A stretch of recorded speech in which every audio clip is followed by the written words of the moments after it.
A lot of single-issue voters. Sadly, by the way, there's a lot of suburban women. A lot of suburban women that are like, listen, abortion's it. If I can't have an abortion in this country whenever I want, I will vote for anybody else. Okay, a little crazy, by the way, but especially for women that are like past 50, I'm thinking to myself, that's an issue for you. Oh, thank God my wife didn't hear that one. Yes, we women over 50 lose our ability to grieve the senseless death of mothers in Georgia who die because of the Trump abortion ban spreading across the country. Just happens. We turn 50 and poof. As my friend and colleague Rachel Maddow put it last night, unfortunately for that guy, his name's Mr. Moreno, women over 50 still have the right to vote, even if he doesn't think we have a right to an opinion. What this all amounts to, though, is an incredible reveal, right? Shows us what Trump and his Republican Party really think about us, about women, our place in American life and in American politics. As a Bulwark puts it today, quote, in Moreno's world and Trump's, men act in their self-interest and women are not to think for themselves. Fortunately, American women aren't listening to MAGA men.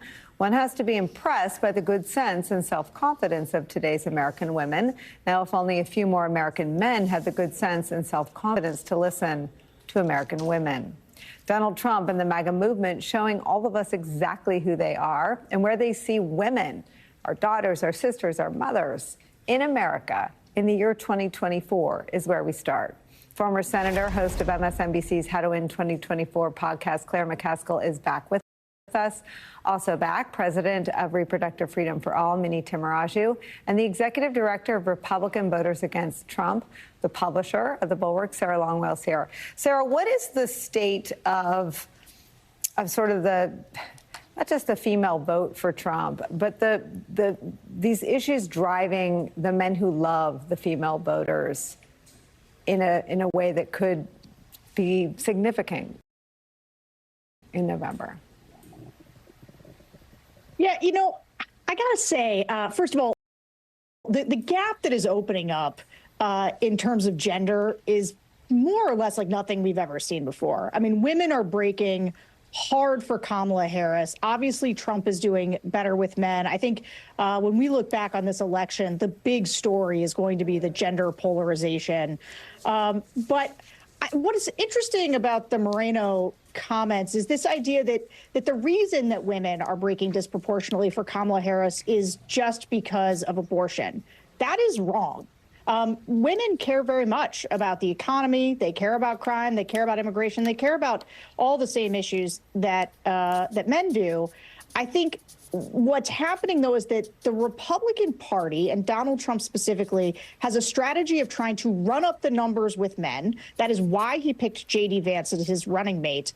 And in doing so, though, they don't just try to appeal to men. They are running a campaign that is actively alienating to women. It is not just about policy issues. It is about the way that J.D. Vance attacks childless cat ladies, which, by the way, in all of my focus groups, that has broken through. But that's not even as pernicious as the things that he says, like if women are with somebody who is abusive, they should stay with that man, right? We hear things like that from the vice presidential candidate. As you point out, Trump is an adjudicated rapist and has always been misogynistic. You've got candidates like Mark Robinson down in North Carolina, who says that he is avowedly pro-life, committed pro-life, except for the abortion that he paid for he and his wife back in the day, not to mention all of the other issues that he has, calling himself a black Nazi, pornography. I mean, just this, Dana White from the UFC, who had just been caught on camera hitting his wife, was featured, introduced Donald Trump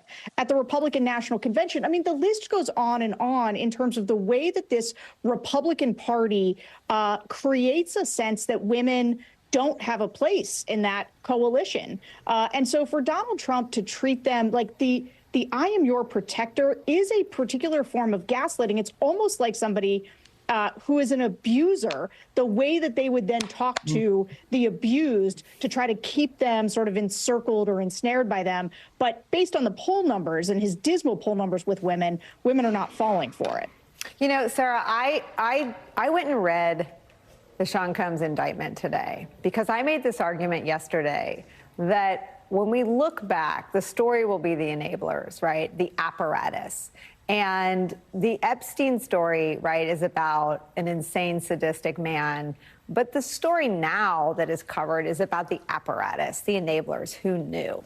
The Combs indictment and the idea to charge a conspiracy and everyone aware and the people that procure the items is just legally fascinating to me. I'm not a lawyer. I mean, I didn't survive on The View because I didn't really know who any of these people were. But the way the law is charging conspirators, to me, is so fascinating if our politics can start to recognize political enablers, right, an apparatus. And what feels to me to be catching up with Trump is grab women between the legs, the 19 women that accused Trump. All this was information that was available in 2016.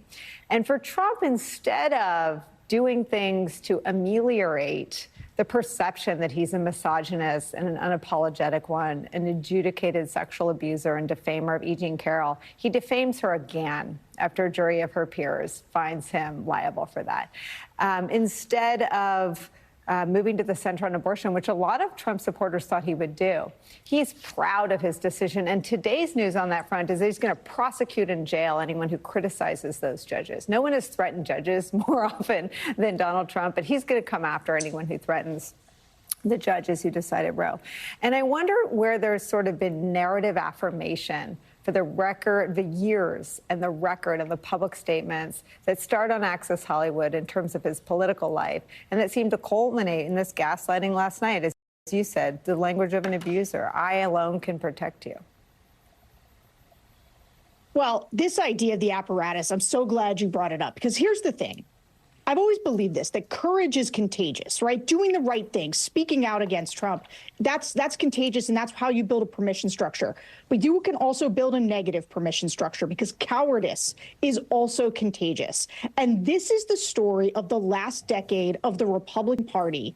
When Donald Trump, that Access Hollywood tape and the way that people handled that, it should be studied forever, because this was a case of in the immediacy of it. I remember Paul Ryan saying, well, I'm not going to appear with this guy. You know, Republicans ran from him quickly. They began pulling their endorsements from him. And then you know what they did over time when he refused to apologize or back down, just said it was locker room talk? They came back to him. And the story of the last, now getting close to a decade, is a story of Donald Trump doing the most repugnant, morally horrible things, and for Republicans time and time causing an insurrection, getting all of these felony counts, all of it. Republicans time and time again have chosen the cowardice permission structure and said, we're going to go back to Trump. And as a result, everybody has decided now none of this stuff matters. But again, I go back to looking at the way that women are running from this campaign with everything they have. It does make me hope. My most fervent hope is that Donald Trump loses this election and that he does it because women turn out in droves to vote against him, including center-right women, because that is just the kind of justice that Donald Trump deserves. I couldn't agree more. I associate myself with everything Sarah just said. Claire, you live in a part of the country where people don't, assume that a Democratic candidate, ever is sort of viable there. And I'm not suggesting that Missouri's in play, but what I'm asking you is, are we seeing something transcendent in the Republican? I mean, the position of today's Republican Party is that while 20 and 30-year-old staffers have fled the campaign of a self-described black Nazi, the Republican leadership hasn't. I mean, Trump is still for him. J.D. Vance is for him. All the committees in Washington have, even if they're not spending on him anymore, they haven't disavowed him. They haven't cut him loose. And I wonder if you feel anything sort of under your feet shifting in terms of an awakening at just how rotten the MAGA movement has become.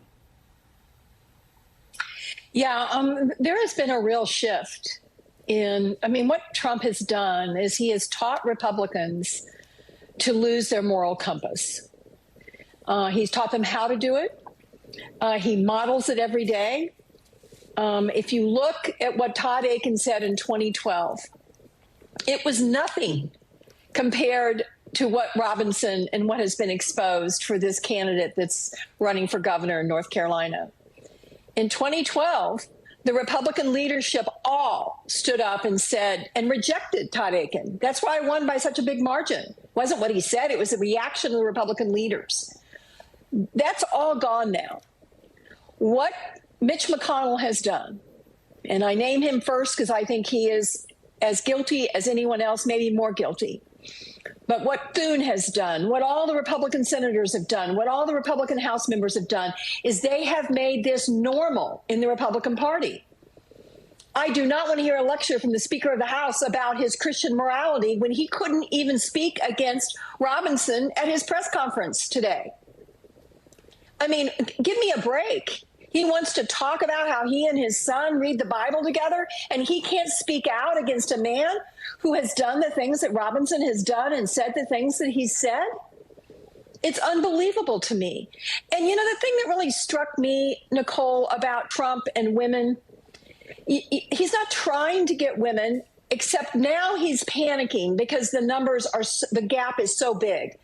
So what does he do to try to get women? He uses this language of being the protector, but the other thing he used was the possessive pronoun, our women. I'm going to protect our women. He owns the women. Now, I heard our women. I go, wait a minute. We're not your women. We are independent women. All we want is our rights. All we want is our freedom. All we want is our ability to control the most personal and private decision that can possibly ever be made in a woman's life. And so it is crazy to me that he is taking on this and thinks that somehow that's going to get women over to his side, saying, you belong to me and I'm going to protect you. You're mine. It is just, and the fact that no Republicans are standing up and going, no. And where are the Republican women? Where are they? Where's Deb Fischer? Where's Shelley Moore Capito? Where's Susan Collins and Lisa Murkowski? Yes, they've said they're not voting for him, but they should be rejecting this. And they're not, and that should tell you everything you need to know about how important it is that Donald Trump be rejected. Well, I mean, Minnie, I'm done with I'm not supporting Trump, but I mean, anyone who isn't supporting Trump, and I'll single out Mitt Romney, who's the subject of some lovely new writing and reporting by McKay Coppins, who tells a haunting story of how chilling it is that he will be targeted should Trump be reelected. I don't believe him, because if you're that haunted, if you find it chilling, you do the one thing that protects your wife. You want to be a protector, Mitt Romney? There's one way to protect your wife and your kids and your grandkids, because I believe he loves them, but I don't believe that he finds it chilling that Trump would pursue them and threaten them, because if he did, he wouldn't just endorse Kamala Harris. He'd call her and say, how can I help you? Because I am a protector. If you're Mitt Romney and you find it chilling that your kids and grandkids and your wife could be threatened by Donald Trump's second term, you do something. So and I'm not saying that he can't be chilled, but if he is chilled and frightened, he would be campaigning for Kamala Harris. And if he isn't campaigning for Kamala Harris, then he isn't chilled and frightened, because a frightened person who loves their family does anything they can to actually protect them. So I think it's time to draw a line in the sand and call bullshit on people who say, I'm not voting for Trump, but I can't do it for Harris. If you're not voting